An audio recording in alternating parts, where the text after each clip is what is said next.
tous, bonjour à toutes. Ravi de vous accueillir dans cette voiture conférence à bord donc du train de la petite enfance et parentalité pour sa première édition. Donc comme vous le savez, comme vous avez peut-être pu suivre sur notre site internet, c'est la dernière étape du train après avoir parcouru 13 journées bien riches tant au niveau des participants qu'au niveau des intervenants et surtout au niveau de l'équipe. Donc là, nous allons entamer notre prochaine conférence. Ceci étant, je voulais juste un petit peu vous rappeler, voilà, c'est une mobilisation sans précédent. Nous avons plus de 20 000 personnes professionnelles de l'enfance, parents, grands-parents, étudiants qui se sont inscrits aux conférences et aux visites de train. Donc, pour relayer, n'hésitez pas à relayer justement cette journée à laquelle vous allez participer aujourd'hui pour la journée de commémoration des droits de l'enfant. N'hésitez pas à relayer vos impressions du train de ressources. Vous savez qu'il y a une voiture entière qui a été consacrée aux droits de l'enfant. Donc, n'hésitez pas à relayer sur Twitter TPEP 17 et également sur les pages Facebook. Voilà. Ça c'est un. Et puis voilà, on a tenu à ce que les conférences, l'exposition soit accessible à tous. Donc on a vraiment tenu à faire une gratuité de cette première édition. N'hésitez pas pour pérenniser un petit peu nos actions au-delà du train et puis aussi surtout pour le train puisqu'on est on est en train de clore notre budget pour le train. N'hésitez pas aussi à faire des micro-dons via le système de SMS, c'est 5 € par personne, par SMS, pardon. Alors le SMS c'est 92 92 9. En 3 clics, vous envoyez un SMS en écrivant don, D-O-N. Vous recevez une confirmation et vous tapez EDU, E-D-U. Et là, vous aurez fait un don de 5 € pour l'association, pour pérenniser nos actions et puis pour compléter notre budget du train. Voilà. Le système DSM. Alors, pour les conférences, vous savez qu'elles sont retransmises donc bien entendu dans la voiture conférence, mais aussi retransmises en voiture bar à côté, à partir de 15h au restaurant L'Étoile du Nord, et également retransmises en direct sur notre site internet. Donc n'hésitez pas aussi à poser des questions en direct, bien entendu, mais aussi par SMS au numéro suivant. Donc si vous voulez le noter quelque part, c'est le 06 37 76 73 84. Je répète, 06 37 76 73 84. Voilà, donc notre modératrice du jour, Catherine Lelièvre, journaliste depuis 30 ans et fondatrice du site internet que vous connaissez sans doute tous, Les Pros de la Petite Enfance, va modérer notre prochaine conférence. Bonne conférence à tous. Merci. Bonjour. Alors, on va tout de suite aller à l'essentiel. Donc, vous mettez vos téléphones portables sur le mode vibreur ou silencieux, s'il vous plaît, ou vous l'éteignez. Et je vous rappelle juste rapidement l'esprit des conférences en général et de celle-ci aussi. Donc, toutes les conférences qui ont été organisées dans le train de la petite enfance et de la parentalité, l'idée c'est que vous en sortiez mieux informés, enthousiastes, convaincus et que vous ayez vraiment envie de diffuser autour de vous tout ce que vous aurez appris.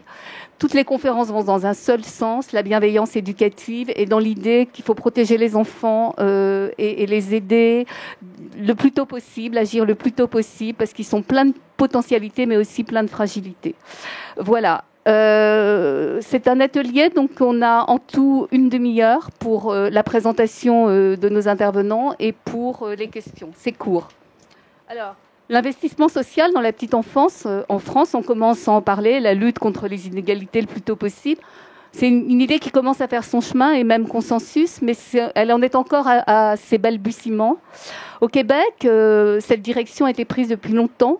Donc le Québec a probablement beaucoup de choses à nous apprendre et à nous transmettre sur le sujet. Et c'est ce que vont faire Nathalie Vicarini, qui est donc la présidente d'Edu Ensemble, la maman de ce train finalement, et puis ses 2 coéquipières du Québec. Voilà. Merci beaucoup Catherine. On est vraiment ravis de vous accueillir, ravis d'accueillir autant de professionnels de la petite enfance, de parents, de grands-parents. voilà, réunis autour de ce mouvement sans précédent pour la petite enfance. Agirto, c'est notre cœur de métier.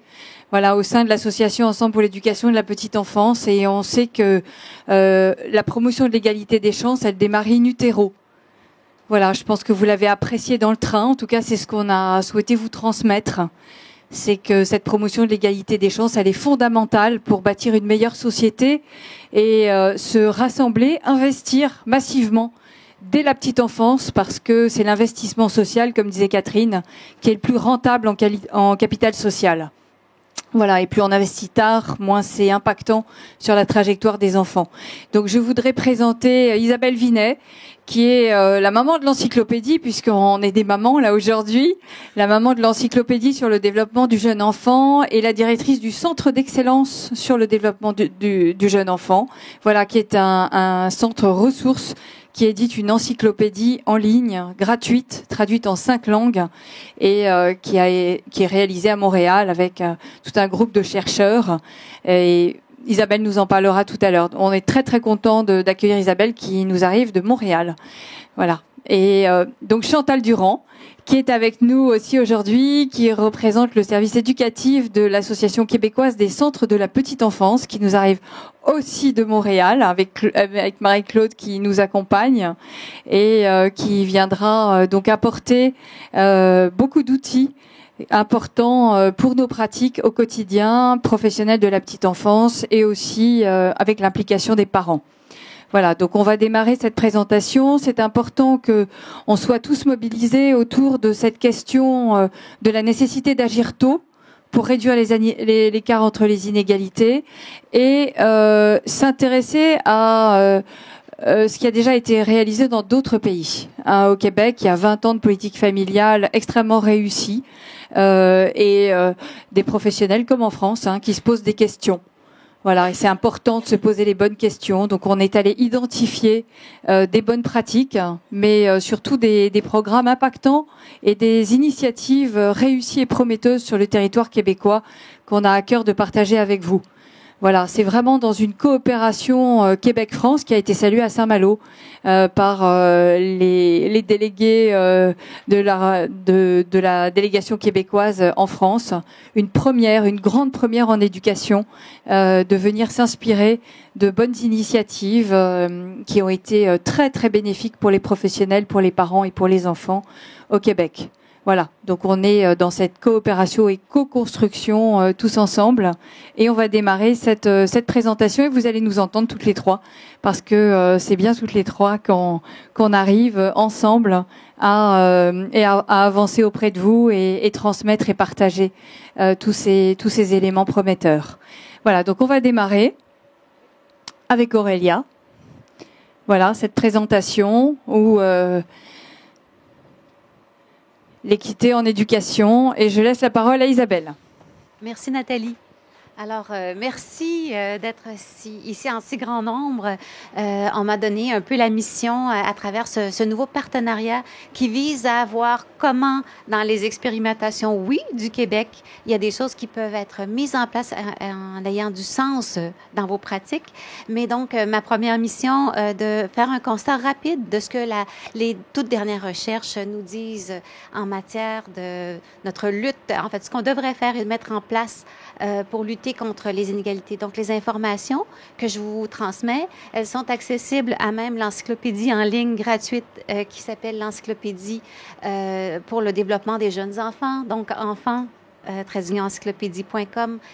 Donc, rapidement, vous dire, c'est bien noblement que je vous présente ces données qui viennent de la recherche et se dire ces données, ces connaissances, ce n'est qu'un des types de connaissances que nous avons, parce que les connaissances issues de la pratique sont des connaissances tellement importantes et qui valent vraiment la peine qu'on puisse évaluer en continu ce que vous faites à tous les jours comme parents, comme professionnels de la petite enfance. Donc, ces données viennent de ce que des chercheurs nous disent, mais enfin, c'est important de toujours mettre en perspective avec tout ce que l'on sait déjà. Donc, que savons-nous? De manière générale, 3 grands constats. Eh bien, pour lutter contre ces inégalités et s'assurer que tous nos petits puissent recevoir les conditions optimales à leur développement, eh bien, d'abord soutenir et offrir et tendre la main aux familles. Donc, bien sûr, offrir dans nos services éducatifs des activités qui vont dans le sens d'optimiser le développement des enfants, mais bien sûr, ne jamais oublier de tendre la main aux familles et de travailler particulièrement auprès des mamans. Encore une fois, les meilleures pratiques nous disent, ben oui, au cœur de tout ça, il y a une maman bien importante à soutenir. Une détection précoce des difficultés. On entendait un peu plus tôt au niveau médical les avancées aussi, donc aussi d'être prêt et s'outiller pour mieux reconnaître certains signes qui peuvent nous dire, ah, ça vaut la peine de porter attention peut-être à ces petits indicateurs et d'essayer d'y répondre et de soutenir un enfant le plus tôt possible. Et bien sûr, dans notre offre de services aux jeunes enfants, s'assurer d'offrir des pratiques qui rejoignent les indicateurs de qualité. Que peut-on faire d'une manière générale? Et ce que nous disent d'une manière fondamentale beaucoup de monde à travers le monde et beaucoup de chercheurs, c'est que ça nous prend à même nos services, à même nos différentes instances gouvernementales, des politiques claires, des politiques que l'on partage et qu'il y a un partage aussi des décisions de nos décideurs politiques auprès de nos tout-petits. En France, vous avez un système où vraiment les mairies sont très impliquées. Il y a aussi au niveau national des stratégies qui sont mises en place. Il y a des associations comme Ensemble pour éducation qui vous proposent un certain nombre de stratégies, mais l'importance que le tout soit arrimé et bien intégré. On nous rappelle aussi l'importance de baser nos pratiques sur ce que les meilleures pratiques nous disent. Et en termes de meilleures pratiques, ce sont des stratégies qui ont été éprouvées, qui ont été même éprouvées à plusieurs reprises, évaluées dans des différents types d'études de manière indépendante. C'est très important de s'assurer d'amener ces pratiques-là, mais en offrant un soutien en continu et un accompagnement aux personnes qui veulent mettre en place des nouvelles approches. C'est bien beau de dire, ah voilà ce que nous dit la recherche et voilà, cette stratégie a bien fonctionné, mais toujours de la remettre en contexte, s'assurer qu'elle réponde à des réalités au quotidien, à nos réalités culturelles, mais aussi qu'il y ait un soutien qui soit offert pour que ça se passe dans l'action avec du support et se sentir pas seul avec tout ça, pouvoir réfléchir aussi ensemble. Bien sûr, la question de l'accès, c'est pas tous nos tout-petits qui ont la chance d'accéder à des services de qualité dans lesquels vous êtes partie prenante. Donc, c'est sûr que dans tout ça, on a des visées d'aller rejoindre et d'offrir des services alternatifs parfois, de tendre la main à certaines familles qui ne connaissent pas aussi ces services. Donc, on nous rappelle aussi que dans la pratique, chaque enfant, chaque parent, chaque membre du personnel doit pouvoir ressentir un sentiment d'appartenance, donc se reconnaître dans les objectifs pédagogiques que l'on met en place, avoir une voix, pouvoir participer aux réflexions pour le développement de ces pratiques-là. Et bien sûr, donc un programme de qualité centré sur l'enfant passe inévitablement par un programme qui tient compte des besoins des parents. Enfin, dans l'offre, dans nos services, dans les crèches, vous comme professionnels de la petite enfance, dans les choix des approches que l'on met en place, est-ce qu'on soutient à tous les jours, d'une manière intégrée, tout ce qui touche autour du développement sain de l'enfant. Donc, nos environnements, oui, offrent-ils au niveau de leur structure, au niveau de la sécurité, bien sûr, de l'environnement, de l'accès à l'extérieur. On en parle beaucoup à bord du train. Il y a eu plusieurs présentations sur l'importance aussi d'avoir accès à l'extérieur et tous les bienfaits. Des activités qui soient stimulantes et qui partent des intérêts des enfants. On l'a entendu aussi beaucoup dans plusieurs présentations. Donc, des programmes stimulants, des programmes qui sont plaisants pour les enfants sont des programmes qui s'ajustent à leur niveau d'intérêt et de toujours le mettre, cet enfant-là, au cœur de ce qu'on lui offre. Un personnel qualifié, bien sûr, comme vous êtes, est très important et donc que nos gouvernements aussi puissent soutenir financièrement le fait de pouvoir offrir à ces professionnels de la petite enfance la chance d'aller toujours en continu, parfaire, remettre en question, réfléchir avec d'autres. La question des ratios, le nombre, bien sûr, d'enfants par professionnel est toujours une question qui est remise. Qu'est-ce qui est possible de faire ici et maintenant dans nos réalités? Et toujours, dans tout ce qu'on offre, ne jamais oublier que le principal acteur du développement, c'est l'enfant lui-même. Donc, des constats qui, oui, viennent de la recherche, mais qui touchent, je pense, en fait, beaucoup la réalité, ce que vous faites à tous les jours comme parents et comme professionnels. Alors, sans plus tarder, je passe la parole pour illustrer ces beaux principes-là dans des exemples qui viennent du Québec. Ma collègue Chantal Durand. Merci Isabelle. Alors, bonjour tout le monde. C'est vraiment avec un grand plaisir que je suis ici pour vous parler vraiment plus concrètement de l'approche de la QCPE, de ce qu'on a fait à la QCPE, mais aussi de l'expérience du Québec.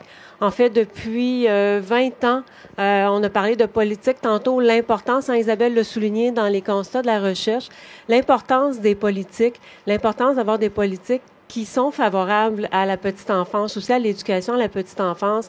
Donc, d'ailleurs, nous, on a la chance au Québec depuis 20 ans d'avoir une politique familiale. Cette politique familiale-là, on a eu des gains, elle a amené des gains.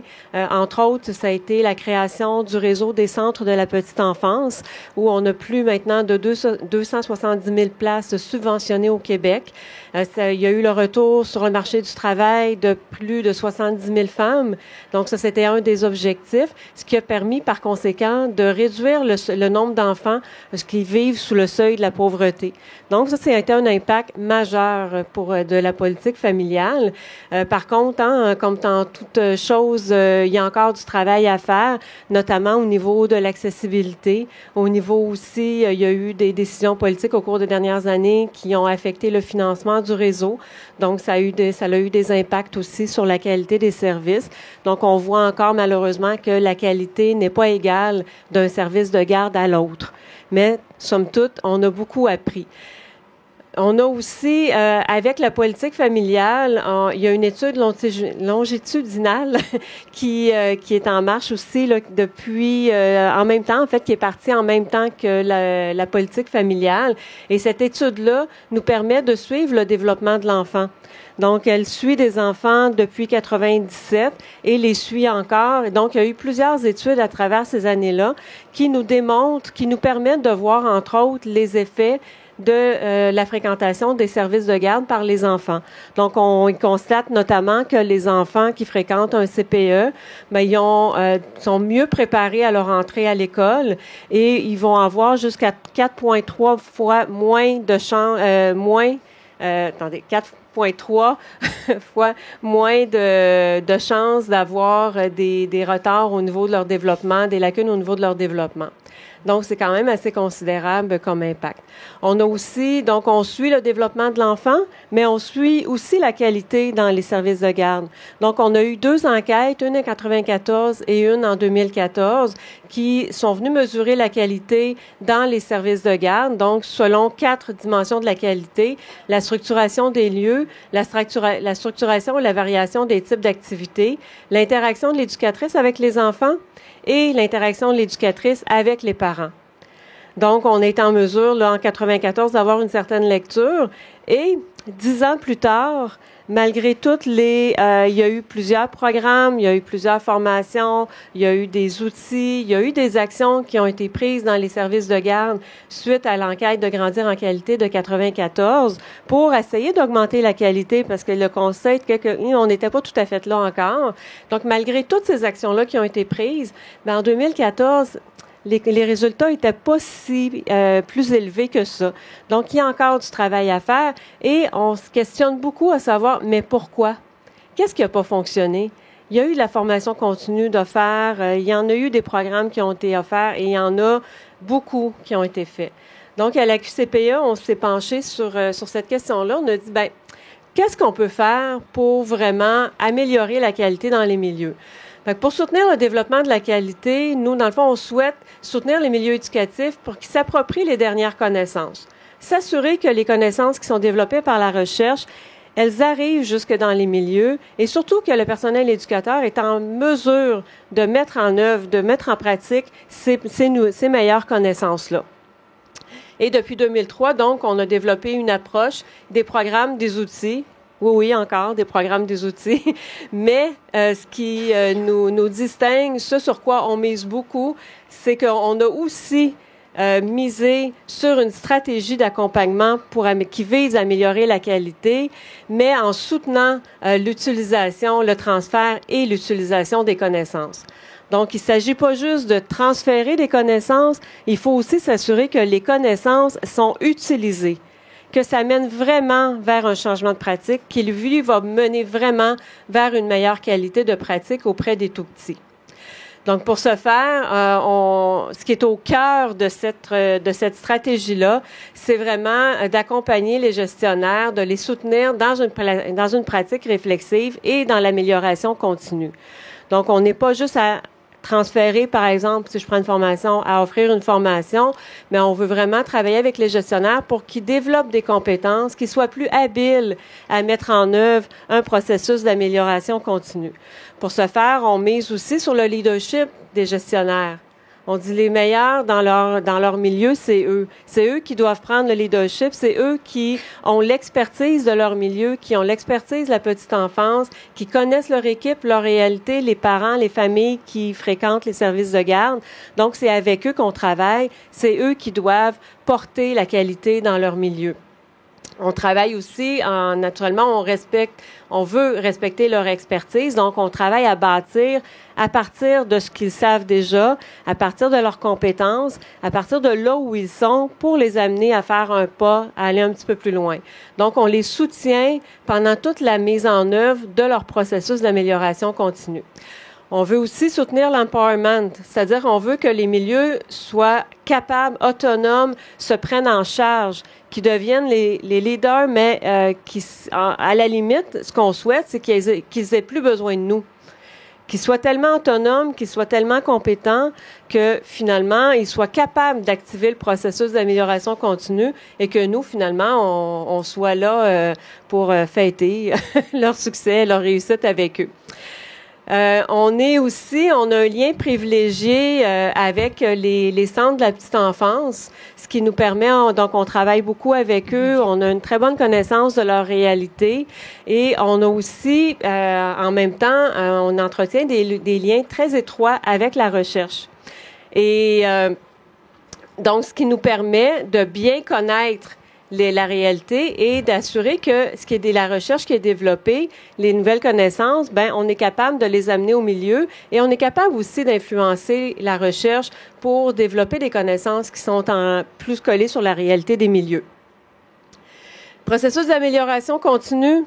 Donc, c'est important de prendre le temps d'observer, d'analyser où est-ce qu'on est, qu'est-ce qu'on fait comme pratique, de mesurer l'écart entre les pratiques qu'on fait actuellement et les meilleures pratiques. Ça va nous permettre vraiment de bien identifier notre besoin, bien identifier qu'est-ce qu'on a besoin d'améliorer, sur quoi on a besoin de travailler. Donc, on va être en mesure de bien planifier les bonnes actions, ensuite de les réaliser, d'assurer le suivi, d'assurer un soutien à l'équipe d'éducateurs pour qu'ils soient en mesure de faire les changements et ensuite, naturellement, de prendre le temps d'évaluer, de célébrer les réussites, et aussi de faire des ajustements si toutefois ça a plus ou moins bien fonctionné.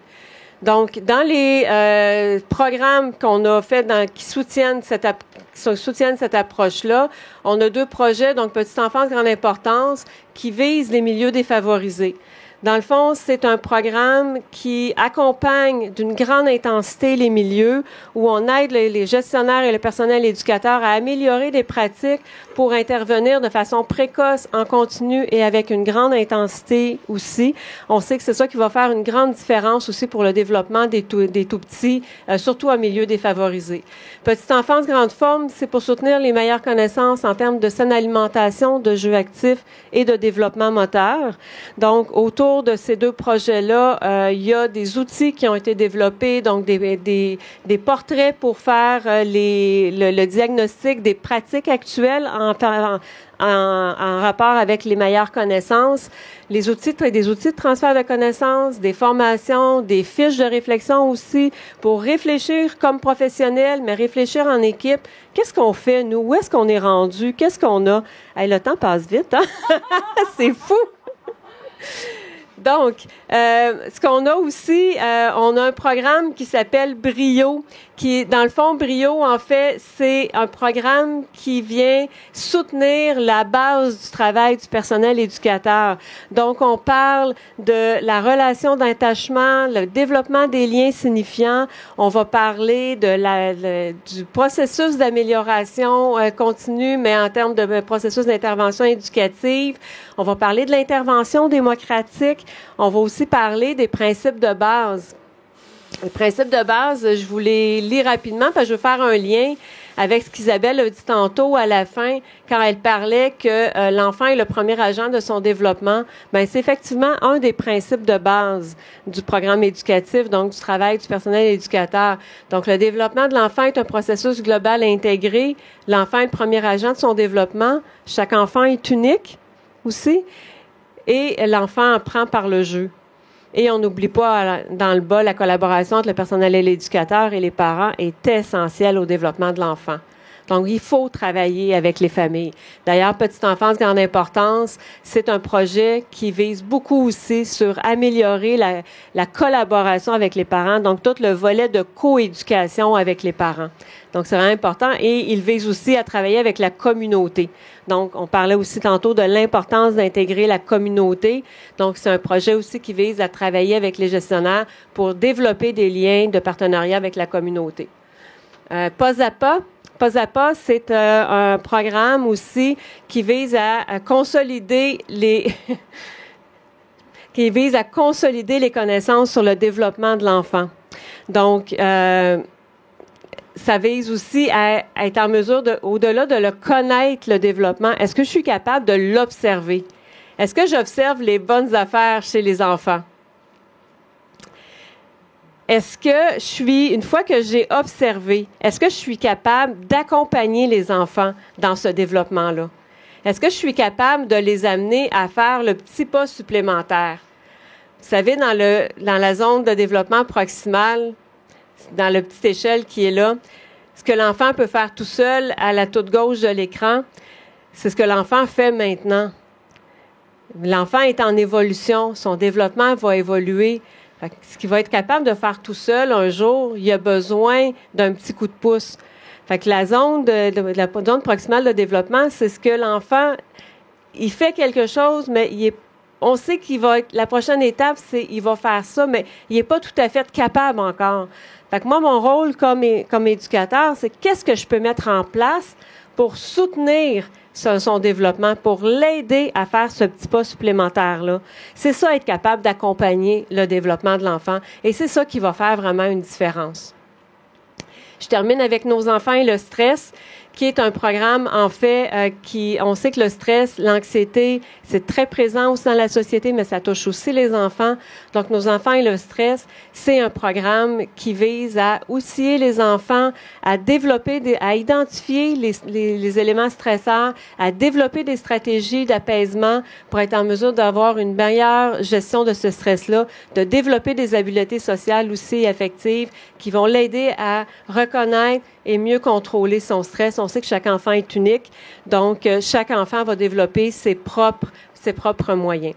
Donc, c'est déjà terminé. Et là, j'ai l'impression, j'espère que vous m'aviez bien comprise parce que j'ai l'impression que j'ai parlé à une vitesse folle et je me dis en plus avec l'accent. Donc, j'espère que ça... Donc, je vais demeurer disponible si toutefois vous avez des questions, mais ça me fait plaisir. Merci beaucoup Chantal, c'était extrêmement clair. J'ai vu dans les regards que ça semblait bien compris. En tout cas, merci Chantal. Vous retrouverez ces ressources dans l'écran tactile de la 6e voiture. Là où vous voyez une map monde, vous pouvez aller dans chacun des 5 programmes qui ont été présentés et vous pouvez vous inscrire si vous êtes intéressé par et les expérimentations et les formations que nous allons mettre en place en France. Voilà, donc n'hésitez pas à aller dans la voiture 6. Je voulais saluer Catherine Schmider qui est avec nous aujourd'hui. Voilà, merci Catherine d'être là. C'est formidable que tu sois solidaire de cette opération. D'ailleurs, tu as fait une belle conférence l'autre jour et voilà, ça va continuer. On va continuer à te suivre. Juste vous dire en résumé, en conclusion, qu'en France, un enfant sur 5 vit sous le seuil de pauvreté. C'est juste inacceptable pour une société de droit comme la société française. Et dans le même temps, 85% de la maturation cérébrale intervient dans les 5 premières années de vie. C'est dire combien il est fondamental d'agir tôt et d'agir qualitativement auprès des jeunes enfants, des parents et des professionnels de la petite enfance, et que cette connaissance, elle passe et par les professionnels et par les parents, pour accompagner qualitativement ce jeune enfant et accompagner tous les bourgeons de compétences dont on parle au Québec et dont on est bien sensible et bien conscient en France. Voilà, l'investissement social, c'est prévenir les inégalités. Plus on investit tôt, plus c'est impactant sur la trajectoire des enfants. Et en tout cas, on cherche à répondre à vos besoins parce qu'on vous a écouté. On a fait 2 tours de France avant de réaliser ce train. On a entendu vos élus. On a entendu 950 professionnels, quasiment autant de parents.